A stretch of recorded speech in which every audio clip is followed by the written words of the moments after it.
everyone. On behalf of STMA, welcome to this week's virtual town hall meeting. We would like for this to be an interactive experience. So if you have a question or something to share, please use the chat feature to type a question.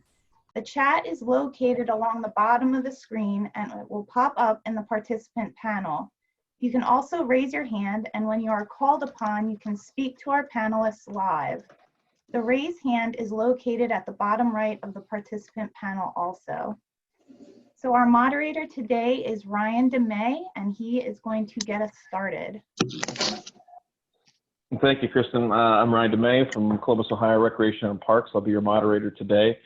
Just kind of want to go over a few brief outcomes that we have for the meeting. As Kristen said, this is supposed to be an interactive meeting as much as possible. You know, today we're focused on the Parks and Rec and K-12 school segments. And really what we like to do is just share as much as we can amongst our panelists and get questions and feedback, comments from our audience as well, and share in the challenge that we're going through right now. So we hope everybody comes away with some good feedback from their peers and maybe some topics for future discussion as we continue to move forward with our virtual town halls. But there's certainly something that we can learn from everybody, no matter what segment you're in, whether it be professional sports, college, K-12 schools, Parks and Rec, or private operators. For sure. So with that said, I'd like to introduce our panelists really quickly. First, we have Abby McNeal, Certified Sports Field Manager from Denver City and County Parks and Rec. We have Jody Gill, Certified Sports Field Manager from Blue Valley School District, and Jimmy Simpson, current President of STMA and with the town of Cary as a Certified Sports Field Manager. So panelists, welcome. Really quickly, I want to go through our ground rules for our discussions, both from our audience and from our panelists. Just 5 quick points here. One, we do our best to stay apolitical in this current environment and just talk about our challenges as much as possible. We try not to predict the future, but we are going to discuss various scenarios to be prepared with what might lie ahead for ourselves and our industry. We recognize that it's right to not have all the answers all the time. You know, we have a lot of questions and things change very frequently during this time, and so we want to be able to share our questions and our thoughts just as much as our answers. We will follow up on certain questions just to dig a little bit deeper or clarify from panelists and or for audience members that are asking questions. And as I said earlier in the open, the town hall format is interactive. We really want to get feedback and commentary and some engagement from our audience just as much. So with that being said, panelists, welcome. And so I kind of dive into our topics here. We're going to talk a lot about budgets and mindsets and kind of where we're at right now with work. So President Simpson, I will open it up with you, and we can kind of go around the room here really quickly. As you know, can you guys, each of you, give us a quick snapshot of your current labor, staff, and work schedule, and how does that differ right now from your typical operations at this time of the year? Sure, I'd be glad to. And first and foremost, let me thank everybody for being here. This is definitely uncharted territory for everyone. And thank you to the Technology Committee for putting this together. Kristen, Kim, and your team at headquarters for being such a fantastic part of building this thing out. I'm seeing 188 participants, so fantastic work, everybody, from the STMA side. I can't be prouder to be part of a group that is such as this. So thank you for that. As far as work goes, they sent us home on March the 15th, I believe. We came in, we had a group meeting, and essentially our entire 108-person department was told to go home except for our park attendants who pick up the trash around town in the parks. They did not close the parks. They still have not closed our parks. We have a roughly 200 acres of athletic fields, and we are currently now operating as one person per facility or per route. And so basically we're working 3 of our 25 people per day. And that is just basically keeping everyone as far apart as possible, but still yet maintaining all the assets of the town the best we can. Now, like I said, our fields are open to the public still, except for a few of them.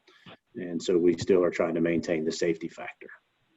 But that's where we are today. And just got a note today that it's looking like May the 15th, unless something changes, that they'll start bringing us back to more of a full strength, but it will be in stages as well.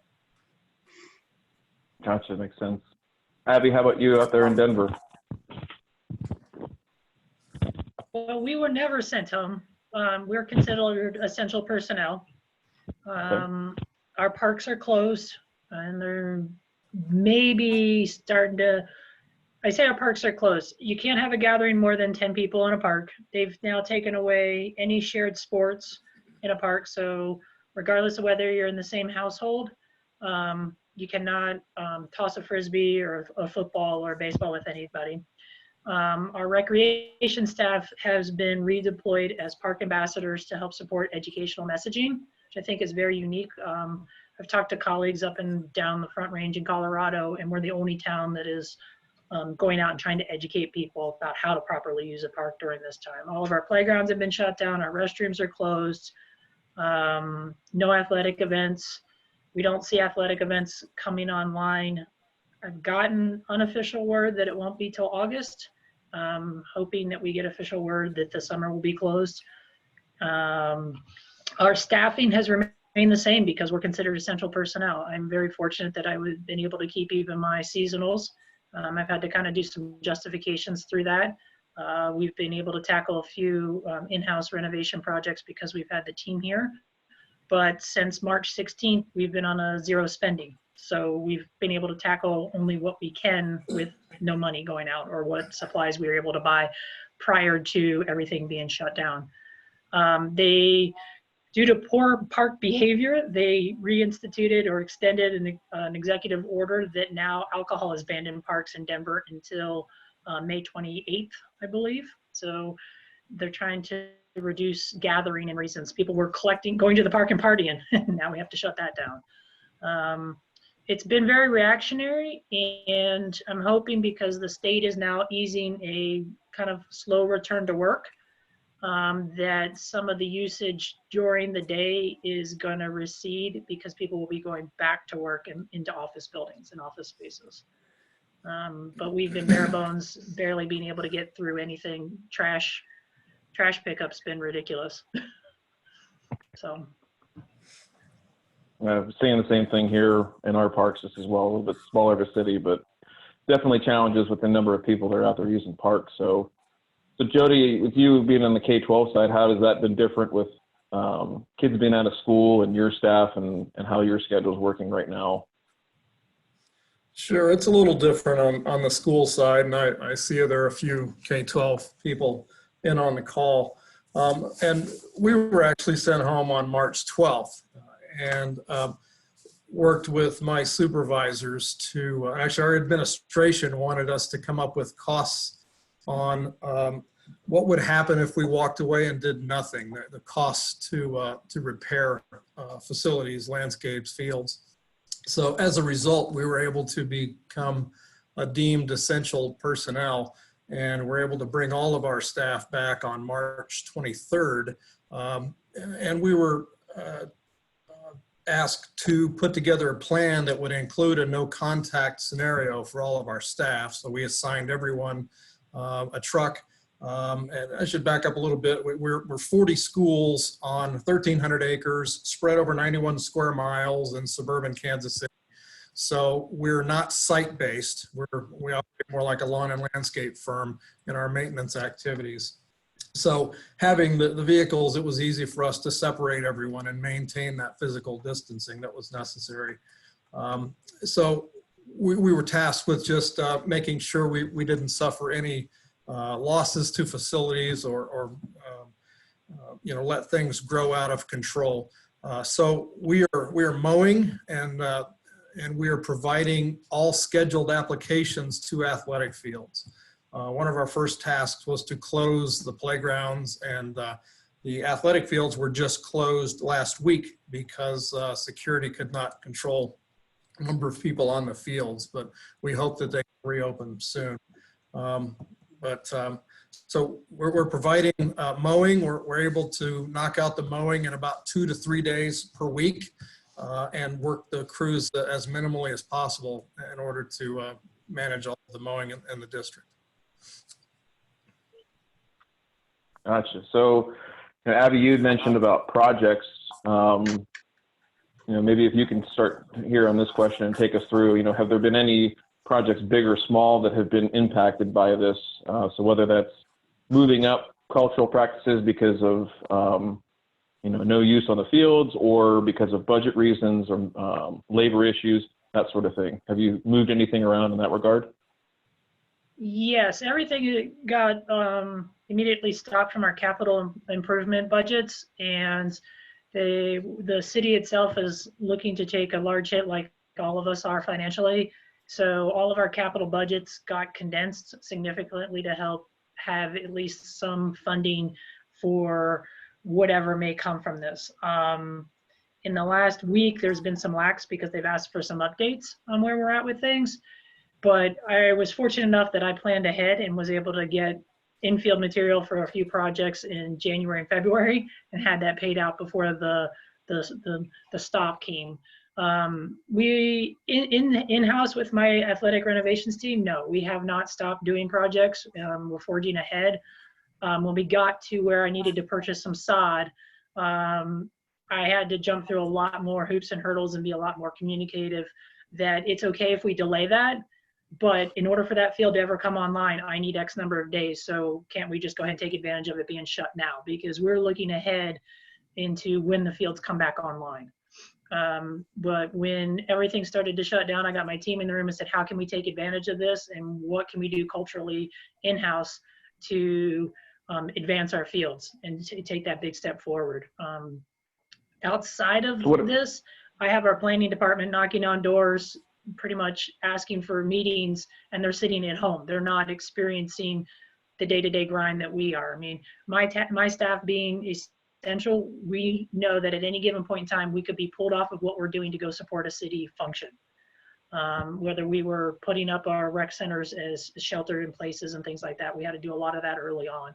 So we had to be prepared to step away from anything. And that was definitely new and different for all of us, is not knowing what we were getting into. But I feel fortunate that I think we had the forethought to think ahead on some of our project work, and it's turned out successfully. I'm about ready to ask for some more money, so I'm about ready feeling like I'm going into it, going to get shut down. Got to have the courage to ask, right? Yep. For sure, for sure.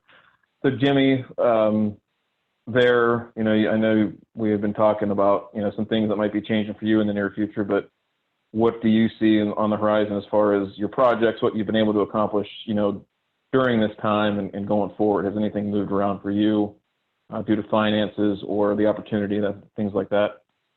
Well, fortunately, we've been able to maintain all of our projects, all of our capital items that were in the works got to continue on. We actually have resurfaced 2 athletic fields at USA Baseball, even with the one team member there kind of overseeing what we're doing. It's been very nice. We're actually continuing with building renovations. All the kind of stuff that we were doing beforehand is all continued to go forward. And Abby brought up a good point that I'd like to go back to. We had 4 of our 25 or 5 of our 25 people were deemed essential. And so we were able to go in and keep up with it early on. But the best thing that I can say in the town has been great is we were able to pay our employees. All the full-time employees got paid, and they're paying all the seasonals. And they intend to do that through internships and seasonals. If you were on staff and were hired, you're being paid through May for sure. So that's really good. But so far, we haven't seen a lot of hits project-wise, going back to the question, and I don't think we will through June. Our budget turns over July 1.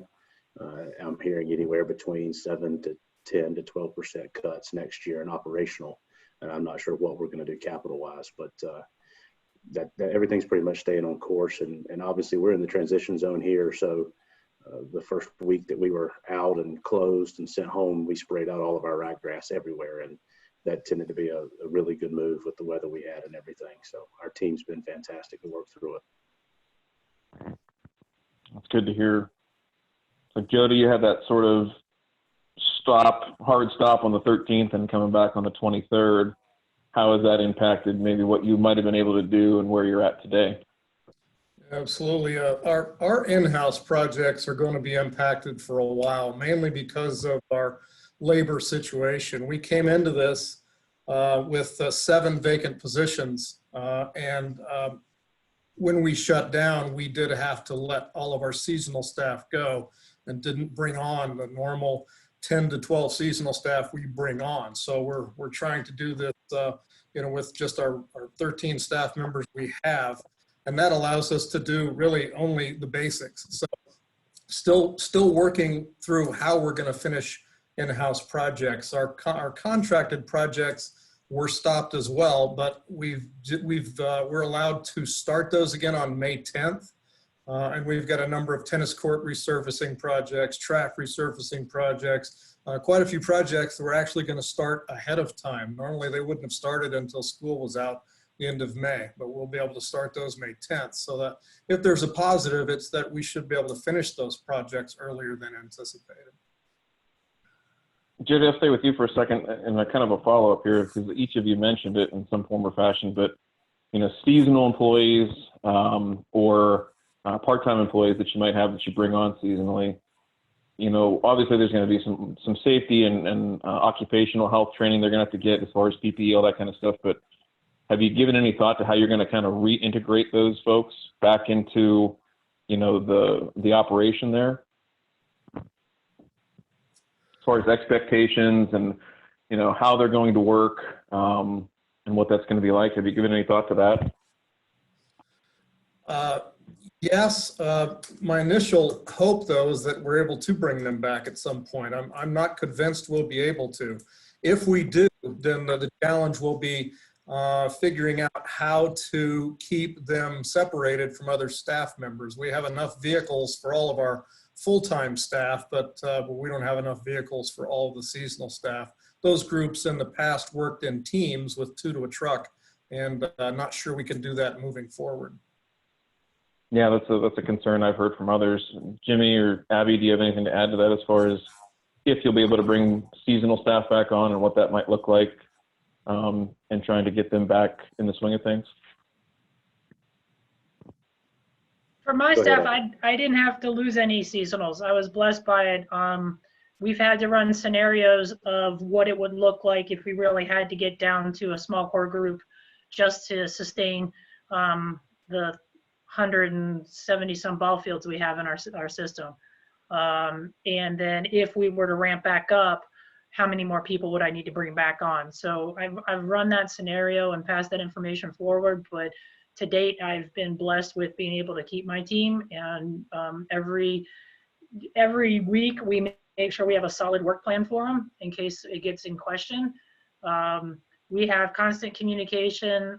We have masks for people. We took advantage of donations from the community for homemade masks to ensure that every staff member had a mask. We do not have enough trucks for everybody to ride singly, but we make sure that if 2 people in our truck, that they both agree to wear the mask and that they're comfortable with each other. And that's a daily ask. We've been taking also a donation for hand sanitizer and redistributed to our team. So we've done all that we feel we can, and it's a constant check-in with the team to make sure they're comfortable with their work environment. And that's more important to me than getting the job done, is if they're going to be at work, I want to make sure they're comfortable. But again, I applaud so far that we've had very little staff reduction, and that, if the horizon is there, then I think we'll make it without having to lay anybody off. Jimmy, how about you? Yeah, what we're looking to do is we usually hire between 20 and 25 seasonals, combination of seasonal employees and interns. We've had a pretty successful internship program over the years, and one of the things I've asked is, we've been told that pretty much the seasonals will not come back. We will not hire those, but they are most likely going to allow us to hire the interns, and it all depends on the amount of play and when they start allowing play again. And right now we're canceled through May 31st for all play. If they stick with that June 1, then we should be pretty good on the intern side. But going from 20 to 25 down to 6 or 8 this year is definitely going to happen. So hopefully we can keep our internship program going, because I do believe the interns are, number one, they're beneficial for us, obviously, as folks in the industry who care about the industry and want to learn more. But 2, it's beneficial to them for where they want to go in their future and understanding different aspects of sports field management. So it's extremely important to me to fight for those positions to make sure we can at least keep that line of people going, and the ones that we've reached out to and got start dates with. So hopefully they're going to let us continue that. But that's kind of where we are. Gotcha. And audience, I just want to remind everybody that if you look at the bottom of your window, if you're on a PC or a Mac, any type of laptop or computer, if you click on the participants button below, you can raise your hand. If you click the raise your hand feature, and if you want to type in a question to offer up in the chat, you can click the chat feature and go ahead and type that question in directly, or any comments as well. So, kind of moving along here as we go forward, what we'll kind of stay with you here, Jimmy, but you've been in a variety of different settings, as I think each of you have, but we're generally known as the go-to people in our organization, the people that go out there and get the job done right, get it done well, get it done on time, and do whatever it takes to get it done. So without that type of grind and sense of urgency, personally, how have you had to adapt your own approach mentally towards going to work? Wow, for me, that's a great question. And for me, it's something that has weighed heavily. We have, like I said, a team of 23 individuals who are very professional in what they do, and they do fantastic work. And, we've tried to keep in touch, and we've done a lot more of these types of meetings where we can see each other face to face. And that's what I've missed the most, is that personal interaction with people. Just really, hey, how are you? Just hello every day. It's very tough to not have that. So the mental aspect to this has been the hardest for me. It's hard not to see our team members. It's hard not to be out in the field with them. You said it the best when you say we're the go-to team, we're the get it done group, and that's 100% accurate. That's the best way to put it. And I think having regular communication with our team has been important, because they also want to go in and get it done, and they also have that drive and goal. So having those communications back and forth and just sharing those feelings, and we're not touchy-feely people by any means, but this has really opened up a lot of those touchy-feely moments for us as a team. And we're all learning more about who we are today than we ever knew before. And so it's been hard, but it has also been if there's a positive side effect to this thing, I think it has helped us all learn a little bit more about each other and about who we are and what we need as individuals. 100%. I completely agree with you there. Abby, it sounds like you're still full go. So what's that sense of urgency and that mental approach look like for you? To me, mentally, is what are we going to face today? What are the citizens thinking that they have the right to go do on our property? The first week that things got shut down, we had 64 rec center windows shot out, mostly due to pellet guns. Wasn't anything more than that. We had 38, I think, locks cut on courts and athletic fields because they felt that they deserved to get into it. So getting the mindset through and dealing with that kind of vandalism was the toughest part. Is what are we going to deal with today? I would never say in my 20+ year career that I love a crappy weather day until this hit, because we are outdoor people and we love sunshine. And now it keeps the masses indoors, and we can actually get more done when the weather is bad. So my mindset has learned to appreciate the cloudy days, and in Colorado there's not very many of them. So it's tough. Right. This week is going to be extremely hard. Like I mentioned earlier, the lift is coming off, and some return to getting out and doing some things by the state government has been allowed. The mayor of Denver has not lifted his, he extended it. And that difference of surrounding communities is going to come into effect this community doesn't have to abide by it, but now you're crossing into county lines. But the weather's fantastic. We're supposed to be in the 70s to upper 80s the entire week. Everybody will be outside. And I don't blame them, but then they get, excessive. And that's a different stress for what we deal with. Outside of athletic fields, since they're closed, I supervise a regional trail maintenance crew. And we now have an Autobahn on bicycles because we have the other users that are out there, and we've had a lot more incidences of injuries because of that, and high rates of speed. And so those are different things that you have to adapt to that we were never prepared for. I mentally come into work every day for my team that is here because we're in this grind and we're in this fight together. We listen to each other vent. We talk about things that were everyday things. We all get to share homemade masks and, you know, show off the new fabric that we got and just try to have fun with it. But we're there for each other. And I'm constantly, like I mentioned earlier, checking in with them and making sure that their mental health at being at work and being around and being out on the front lines is there, and what can I do for them to make sure they're comfortable. Jody, what do you think about your mindset? Where are you at? Yeah, well, first of all, you know, our students and our patrons really have been fantastic. We have not had major issues on our facilities. Most people have been very cooperative and understanding. Our staff has been rock stars. I found a new challenge in management, and that is, you know, we have 3,000 employees in the school district, including our teaching staff, and everyone's being paid just like they were here full time. You know, out of that group, really, my group is the only one deemed essential and needed in-house. So, you know, easily they could have said, well, you know, everyone else is being paid to stay home. Why should we come to work? That never came up. Never has been a question. Never, no one's complained. We've just made the most of it and enjoyed coming to work. Personally, I have thoroughly enjoyed being out on a mower. I don't get to do that enough, but you know, for the last several weeks, I don't miss this office. I can tell you that for sure. You know, one of our guys who is quarantined because his wife has a high-risk pregnancy has become what we call our mow boss. You know, in the winter we have a snow boss. Well, Caleb Clements is our mow boss. So when everyone comes in the morning, they check in with Caleb at home and get their assignments, including me. I get my assignments from him, and I get my equipment, jump in my truck, and go mow my route. And I've thoroughly enjoyed that. So really, I think it's just important to keep everyone positive, remind them why we're essential, keep them focused on our task at hand, and remind them that we will come out of this. And this is a good time to be essential. And this is a good time to be that go-to crew.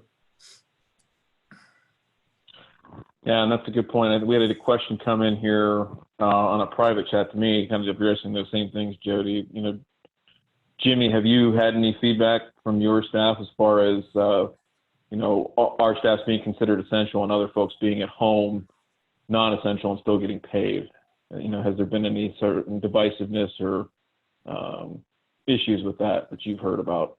Well, fortunately, our HR department took this one head on, and they knew obviously that this was coming. So they have actually created for March and April, they've created a special performance award, almost like a hazard pay.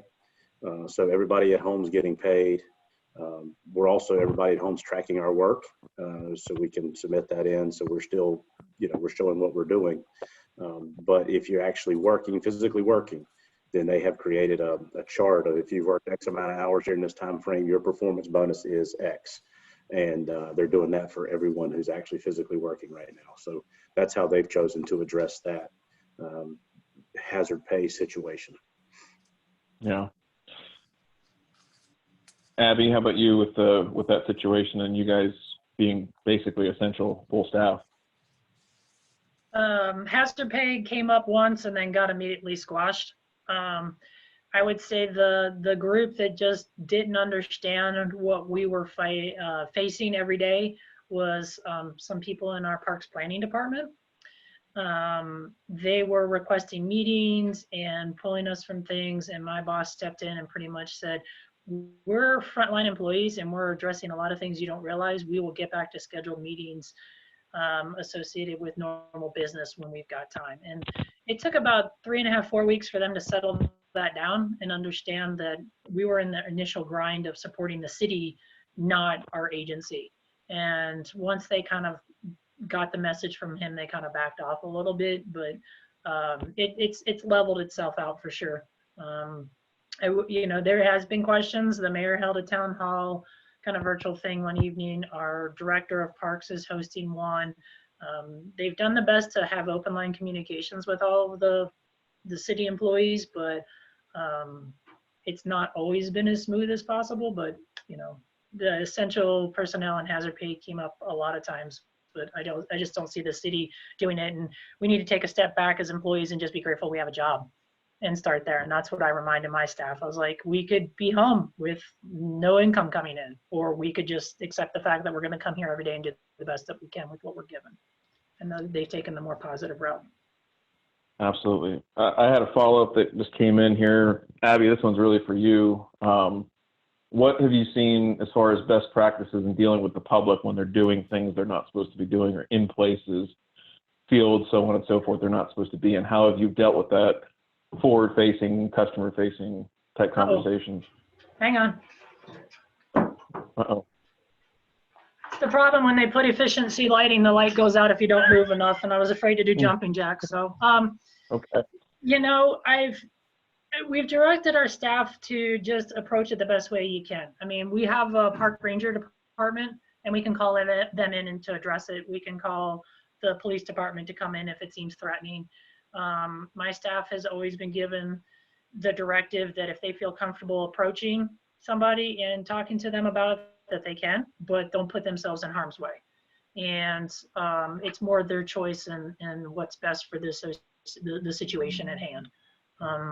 But I think our park ambassador program, which I applaud our recreation staff, because they all got sent home and they were getting paid to be at home, but they really weren't working because, you know, they're front desk people. So they came up with a program, put them through the Rangers, kind of a mediocre program of the Rangers to get them up to speed as to how to approach people that were having poor behaviors. And they actually run a shift during the day in about half of our major parks, and then a heavier, I think it's like from 8 to 1, and then they do a heavier push out between like 1 and 7, 1 and 8 p.m.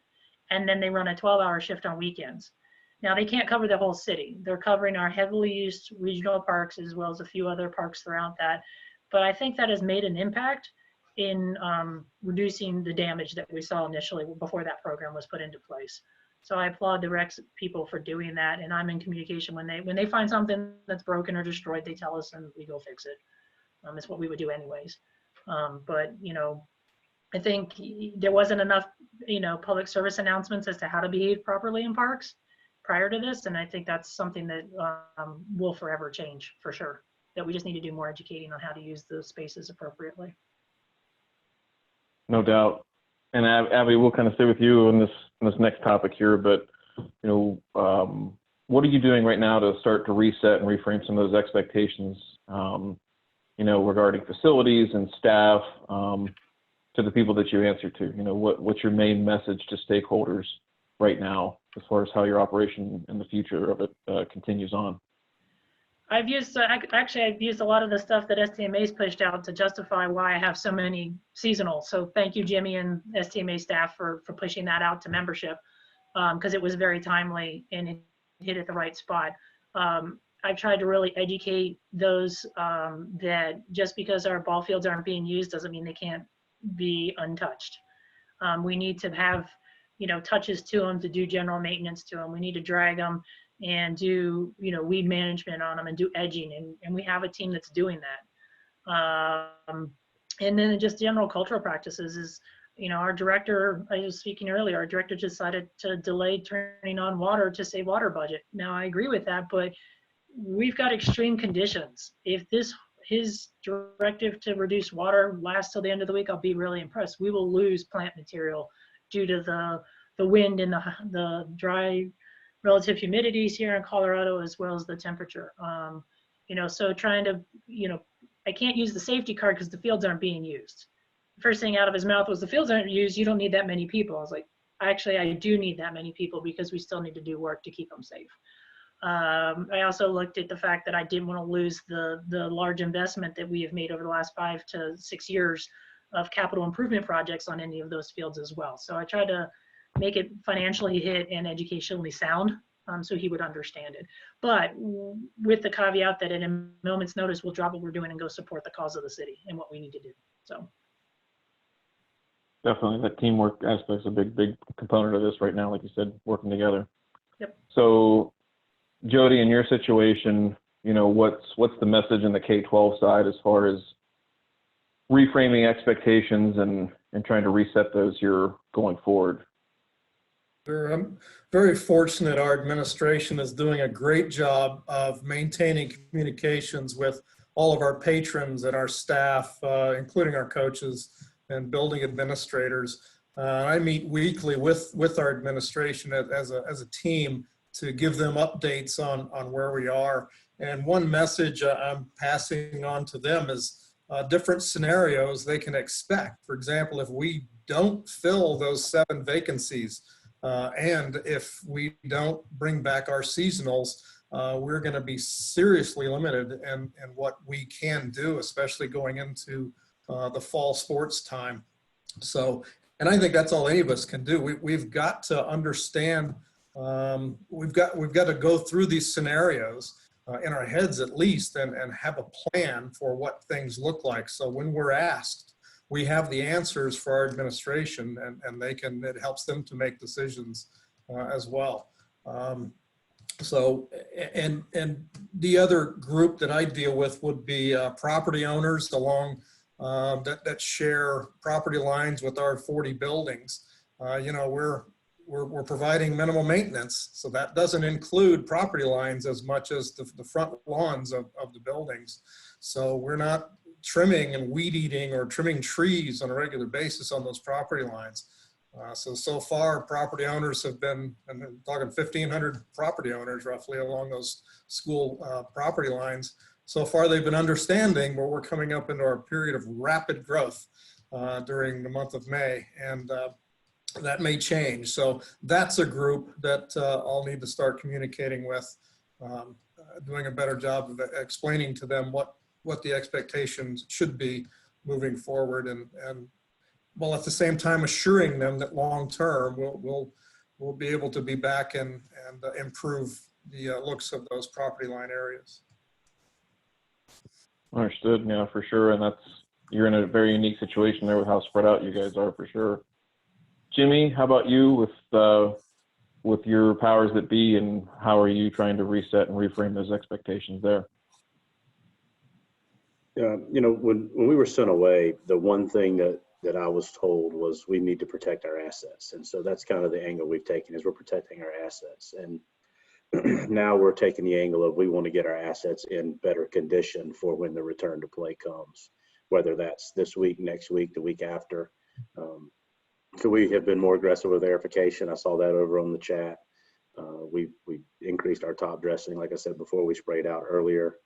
The beautiful thing is they can look a little ugly now, which normally we don't have that opportunity for it to look ugly while we try to recover them for 2 or 3 weeks. I know a couple folks have done some phrase mowing and things of that nature to rejuvenate their fields to help move those along because of this extended break. The one thing we have not gotten into any major maintenance because we just don't know when that return to play is going to be. And with the pressure that we're currently feeling from constituents wanting to be on surfaces now, like I said before, all of our town athletic fields are open except for our major complexes. The gates are open. People are using them left and right. So we're maintaining them for safety reasons. So we're really not doing much of a reset. We're just kind of moving through it as we normally would, just we don't have the play aspect of it. So that's good that you mentioned that there, Jimmy, at the end about, people still using the facilities. And I think it's different everywhere, where you've got facilities that are completely shut down all the way up into parks are open and people can walk on and do stuff. We've had a string of questions that came in from different folks about activities, maybe non-sports or pickup related, that are maybe doing damage or causing wear and tear to the fields. We heard about personal trainers taking small groups and, putting some wear and tear on fields. We heard about, there was something in there about people using inside the fields as dog parks, a couple other things in there. So has there been any efforts on your part or your team's part to document any of that damage that or wear and tear that you might have to repair after the fact when things start to open back up?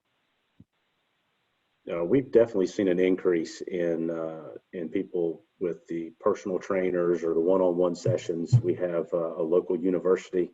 There's 3 major universities that are near us here in Cary, and one of the 3 I see on our synthetic turf field with their strength and conditioning coach almost every day.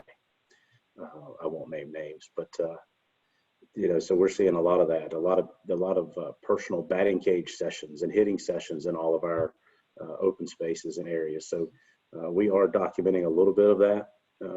We're not seeing a whole lot of it on fields. We're seeing, and a couple of our team members are on here, and y'all can jump in if you want. But I think we're seeing a lot of dog surprises, we'll call them, out on fields. And people will take their dogs, they close the gate, they let them run. There is a leash law in Cary, so if it's called in, the police department will show and educate the owner about the leash law.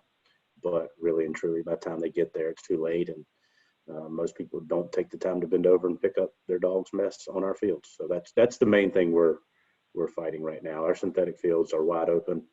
We're still servicing them the best we can for safety standpoint, grooming them, and we do spray disinfectant once a month on them. But that's always been our process. So we haven't changed anything based on this. Gotcha. Abby, how about you? With your situation, sounds like it's pretty unique and a little rambunctious out there. Have you documented a lot of that stuff and to justify expenses and putting stuff back together after the fact? We have most of our multi-use fields are non-fenced. They're the flattest spot they could find in a park area to put in a lacrosse or a football field or a soccer field. And we've noticed the personal trainers having a small gathering to do a workout in the park. Definitely an increase in those areas, and it's just a matter of trying to educate them. And we start with an educational approach, just like we would with any kind of, poor behavior, unless it's very destructive. In Denver, we're asked to do that. We've documented it, and we're trying to do it in an education way. I think the best education push out happened last week when the alcohol ban went out, because it started at the top where there's no alcohol allowed in parks for the next month. And then it rolled down into better park behavior where you cannot, and it called out some of these behaviors. You cannot use fenced in areas for dog parks. You cannot use areas of gathering to have a training session, and you can't, but you can do this. So there were a few don't do these kind of behaviors and a few positive things of how to enjoy the park space to the best of its ability to allow people to be out and about. It's just a constant messaging, and signage works to a point, but it's really not helpful. Like Jody was talking about adjacent properties. We have several park properties that butt up against school properties. And, obviously you have a good partnership with the school district to not really show that dividing line of who does what. And you want to do it correctly, but right now that is showing because the school district for Denver has different guidelines of how their facilities can be used versus Denver parks. So where we look like we're the jailhouse, they look like they're wide open. And so there's been some discrepancies there throughout different adjacent properties like that. We got a question as to why is our playground and our park all closed off and their playground open? I was like, that's not a park property. I can't do anything about that playground. So, it's up to them. So it's going to continue to be a challenge as we go forward with any of this. I think education all the way around, just like it's always been, has been a challenge for our organization of educating the powers that be, those end users, as well as administration. And this is just another stepping stone for us to learn to do better with what we have and justify what we need to do to keep fields safe and areas usable. No doubt. We've had a couple other questions come in here. Union staffs, anybody dealing with those, and how is that different from anybody else that might be on your staff that's non-union? Anybody care to comment on that? I do not have union staff. I don't either. I do not, but Scott Thompson, I think he's on this call somewhere. I know he has a union, and is anybody on the call with a union that could share some information with us on how that's working for them? Yeah, that'd be great. If somebody wants to raise their hand and speak to that, that'd be great. We do have a couple of hands up here. Kristen, if you're able to recognize Mark Moran, I believe it is, if you want to give him the floor here. Mark, you're Mark, on, go ahead. Oh, I have one. All right. No, I had a question, kind of like in Jody's situation. You know, he's the school director kind of for the grounds, whereas, you know, my school system, each school is responsible for their own athletic fields, and we're dealing with security issues just like everybody else is talking about. You know, and the question I ask is, at what point do we become liable if we're closed? What's the liability if somebody shows up? And I'm the person who has to enforce it because I'm the person that's out there. So, I mean, that's where I'm hung up, is I'm running everybody off, kids that I've coached, kids that I've known for several years. And, you know, you hate to tell them to leave, but like, here's a situation, you are trespassing now because we're closed, just leave. I'm not going to be mean to you. And most of the kids are understanding, even the adults are somewhat understanding. But I mean, we've had, you know, I put a comment down here, we have people passing dogs over the fence, you know, just so they can get into a facility. And then, you know, we have people pulling golf cart bags all over on a varsity practice field, and you say something to them and they just totally look at you like you don't know what you're doing. And my biggest concern for my position is, you know, what's liability look like since we're closed and we got people out there, you know, and we're very limited when it comes to staff. Is right now it's 2 coaches, myself and one other coach, trying to manage everything. Yeah, Mark, that's definitely a tough situation to have to play that role. And what we've done with folks who are out playing, like I said, is since most of our fields are open, it's not been, you know, we don't do much, but if we get a complaint to our police department or to our 311 center, they will send someone out to educate on social distancing. And the liability piece, you know, that's what keeps lawyers employed. One's going to argue for you, one's going to argue for them, and they'll both get paid. But really and truly, what you know, what we've done is tried to educate. And between our police department, they're not out there arresting people, kicking them off. If things are closed, they're just asking them, like you sound like you're doing, you're asking them to leave and educating them on the social distancing practices that our area is trying to follow. This is such a regionally local event. Abby, it sounds like it's tough when one park's open right next to you and people don't understand it. And so I get it. That's a tough spot to be in, Mark.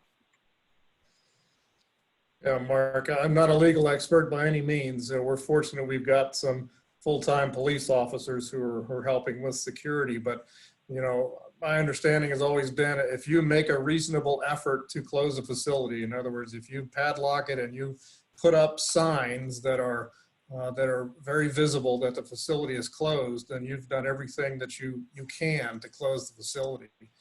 So I can't imagine that, you know, somebody hops the fence while they're breaking a law or breaking an ordinance, and you have no control over that. So if you've made those efforts, I wouldn't be too concerned about it. But again, I'm not a legal expert.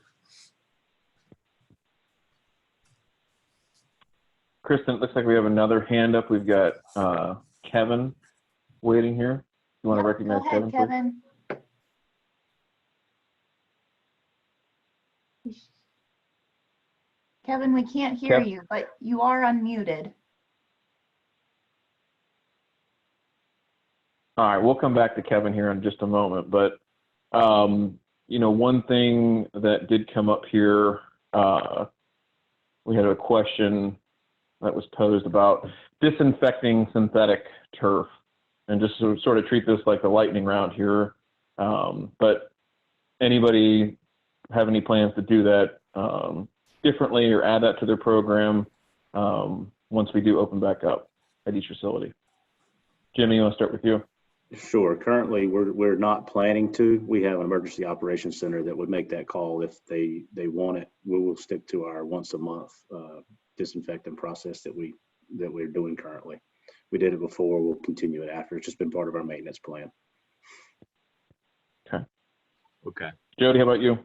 We have not been disinfecting. You know, we maintain synthetics as on a regular basis, but disinfection has not been part of our process. That's something moving forward we may start looking into and consider.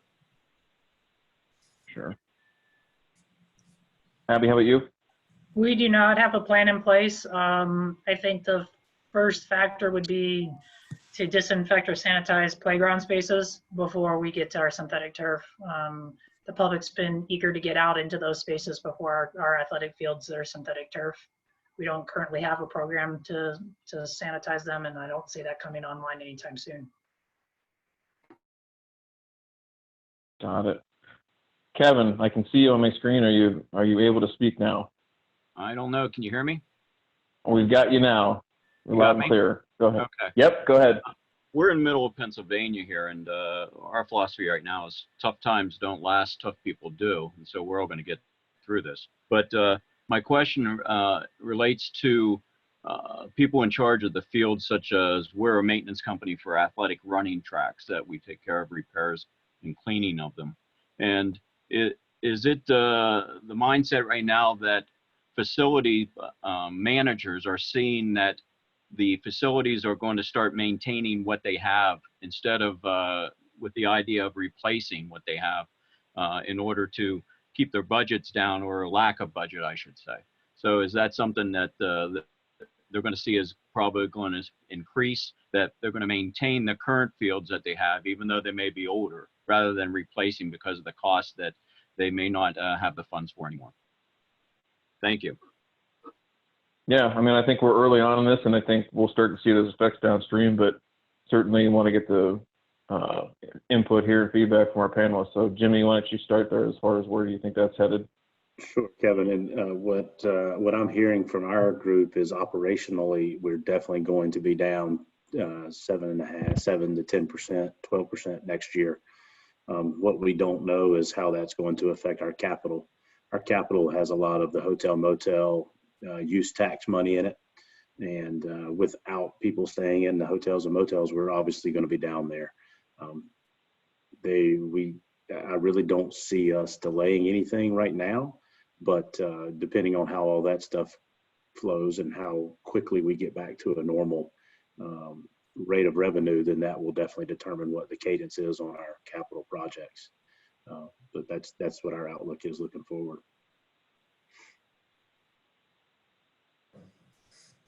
Well, it's a little too early to tell for us. Unlike parks and rec districts, I think most school districts are funded directly from the state, at least in our case in Kansas. So the impact, the sales tax revenue loss impact, won't be felt at the state level for another month or two, and will certainly impact next year's operating budgets, which in turn should likely impact our operating budget. So again, it's too early to tell how we'll be impacted next year. As of now, we're continuing with all projects that we had already scheduled, though.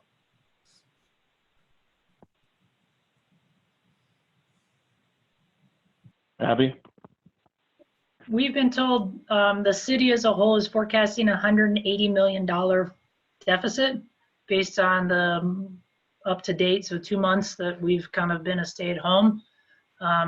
Parks will take a hit on that. So we've been projecting between 7 and 10% reduction. Haven't been told much more detail on where that'll come from. Like I mentioned previously, I do know monies that were in my capital accounts in February are not appearing right now, but they may have just pulled them aside into like a reserve bucket that I can't see when I pull the report. Kind of just on hold, and until I'm guided differently, we're under a direct order to needs versus wants, and have really clamped down on any purchasing, and don't know when the spending will be opened up for that. As far as forecasting and for the future, this will affect Denver and for the Parks Department for at least 2 years is what they're projecting, if not longer. And so, I'm just on hold and reprioritizing what we can do. And again, every day we take a moment, and personally, we're all grateful we still have jobs to come to. So start first one. If nothing else, it's shown the importance of our employees and the value that they hold to keeping our operations just going every day. So we're we're grateful for what we can get done with what we've got. And we'll spend it wisely when they allow us to. Sure. We did have a question that comes in on that note too, Abby. I'm glad you mentioned that. Is, have any of you heard from vendors, suppliers, or otherwise, just as far as any disruption in their supply chains, extended ordering times or lead times on products, things that, you know, we might need to be aware of as an industry when we're thinking about making these purchases and jumping back into being able to spend some money on our needs. So, Jody, have you heard anything like that so far? From the standpoint of field maintenance products and landscape management products, I haven't heard that there will be any disruptions in the supply, and our vendors have been phenomenal. I mean, they're doing a great job staying in touch and keeping us informed. I think the only issues might be, you know, for our custodial department, cleaning supplies, PPEs for our chemical applicators. I'm more concerned about that, and making sure we have plenty of equipment for them, but not for turf sports, not for natural grass management products. No. Gotcha. Jimmy or Abby, have you heard anything or with regards to product availability or lead times from your vendors? No, I echo Jody's statement. I haven't heard anything, and I think a lot of our vendors have done a great job reaching out to people, keeping in contact, providing education. There's a lot of vendors doing webinars and stuff, and then obviously I'll put a plug in for the STMA virtual commercial partner virtual training lab is out there too, where partners have come in and provided some information where we can link back to them. So pretty good training out there for your staff and stuff while they're at home. For sure. I did see Doug Schattinger in here from Pioneer, and I know we had spoken about this previously. You know, Doug, if we can recognize Doug real quick, Kristen, I think he might have a little bit to offer more so from the vendor side of what we might expect or see downstream with regards to product availability and things like that. Doug, could you speak to that? Sure. Right now, I think if you're looking for custom windscreens, wall pads, there's going to be quite a bit of lead time. I think that when everything opens officially, there's going to be just an enormous backload across the whole country for every restaurant, bar, or store. And when things reopen, the freight line will be packed full of product for lots of different things. So plan ahead and make sure you have what you need to get done what you want. I think things are coming back online for the custom area in the middle of May. So the wall pads, windscreens, anything custom should be starting to be readily available in a few weeks. Gotcha. So we'll kind of wrap up here as far as, you know, each of you have mentored a lot of excellent people in this industry, and, you know, Abby, I'd like to start with you, but, you know, what's your message right now to young people who might be watching this live or watch the recording of it? You know, how can we help them right now as members, and what would your message to them be if their internship or their job out of college has been impacted by this? It starts with almost echoing what Jimmy said. It's using the resources that are out there. We've had a lot of commercial vendors put things together. It's attending meetings like this. It's doing the best networking you can, and knowing that the membership book is open and reaching out to other people. You know, and just being there for one another, being there for your fellow intern as well as any other sports turf manager out there. Don't give up. Be part of the team. Together we're stronger, and together we're all learning from each other and getting through this. At my level here in the city, we're doing a great job, and, you know, to be a part of this and see that there was over 200 people chiming in and just listening to each other, mostly the three of us talk and Ryan, but just wanting to have that sense of connection with other sports turf managers is fantastic. So you have to take advantage of those. It's a breath of fresh air, but get all the training you can, and know that we're all going to continue to learn how to come out of this together. And, you know, there isn't a playbook for this. We're making it up as we go along, and everybody's on a different page, but at the end of the day, we'll survive and we'll figure it out. So just join in and be a part of the group. That's my message to them, is that we're here for each other, and reach out. Awesome. Jody, what do you think? What's your message to those young people, and how can we help as STMA members right now? Hey, we've always been the go-to people, and I think even more so now than in the past, we are the go-to people. I think that in most cases, people are going to have a better understanding why we're essential, and I think we're going to come out of this stronger than ever. And so I would encourage them to hang on. Like Abby said, continue to get that training. The positions will open up again. We'll go through some budget downturns, and that'll be short term, and things will be strong. Sports is important to this country, and so are we. So hang in there. Jimmy? So, for me, this whole crisis has provided a different perspective on things. And on one hand, it is a terrible situation to where a lot of those internships are not going to be able to be fulfilled in the way that it was initially intended.